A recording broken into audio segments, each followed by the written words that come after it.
I'm very concerned about the situation in Mongdo. The Arakan army this weekend gave all remaining residents, including a large Rohingya population, a warning to evacuate. But Rohingya have no options. There is nowhere to flee. Following a similar pattern in Butidong, where Rohingya were ordered to flee and then the town burned, I fear we are yet again about to bear witness to displacement, destruction, and abuses. The military also reportedly ordered evacuation of ethnic Rakhine villages around Sitwe, where they have been conducting mass arrests in recent days. In another instance, the village of Byongpyu was reportedly emptied of its several hundred residents as the military tried to identify men of fighting age who sympathized with their armed opponent, the Arakan army. Men were separated from women. Dozens of men were allegedly tortured, shot, and killed.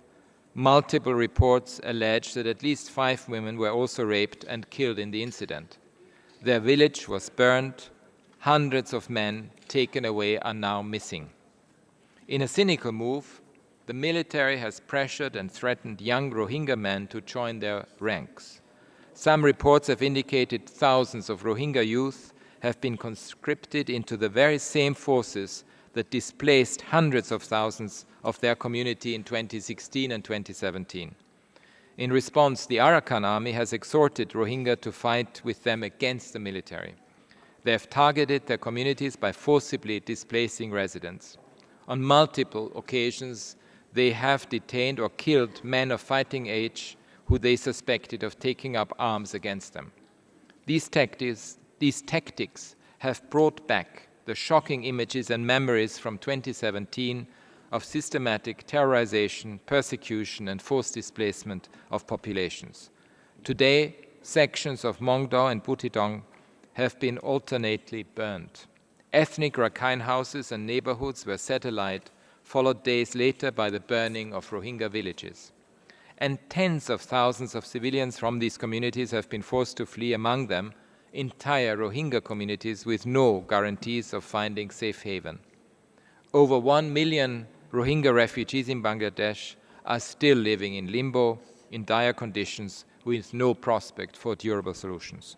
All this in the face of binding provisional measures ordered by the International Court of Justice for the protection of the Rohingya, while it examines the case alleging genocide brought before it by the Gambia and other intervening member states. Accountability, including proceedings currently pending before the International Criminal Court, is absolutely critical. The failures to ensure accountability in Myanmar's past transition are now allowing history to repeat itself and are haunting the present and the future. Mr. President, the situation in Rakhine State is tragically just one example of how this coup, which has resulted in 3 years of conflict, has brought pain and suffering to an entire country. The attacks by the military have been and continue to be indiscriminate. Since February 2021, at least 5,280 civilians, including 1,022 women and 667 children, have been killed at the hands of the military.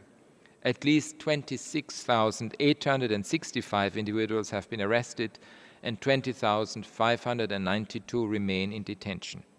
There are now 3 million internally displaced by these conflicts, the vast majority still without proper shelter, without access to food or water, without essential medicines and healthcare, and so many more of the cruel consequences of the military's continued denial of humanitarian access remain invisible and underreported. It is clear the violence must end, the attacks against civilians must end, the forced conscription must end, and the denial of humanitarian assistance must end. I urge all parties to prevent the recurrence of the atrocity crimes committed against the Rohingya in 2016 and 2017.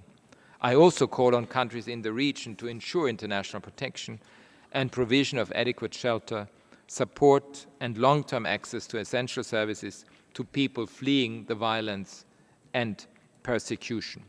Special provisions must be made for human rights defenders who are particularly exposed and often face transnational threats and refoulement. Nobody should be forcibly returned to Myanmar at this time.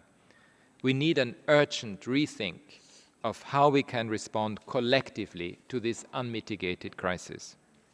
I had the opportunity to discuss with the leadership of the Lao People's Democratic Republic and Malaysia as the current and future ASEAN chair, as well as with Thailand as a near neighbor.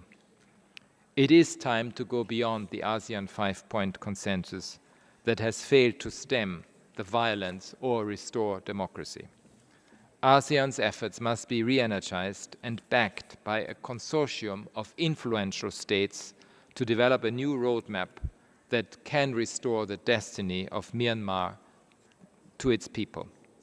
This must factor in the new realities of local governance emerging on the ground that can provide building blocks towards a democratic future from the bottom up.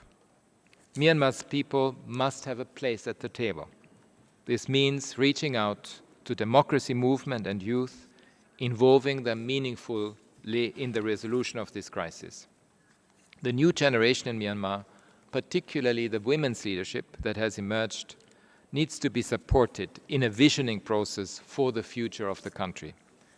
With more attention, more investment, more political will, and more action, this situation can be turned around for a better tomorrow for the people of Myanmar. Thank you.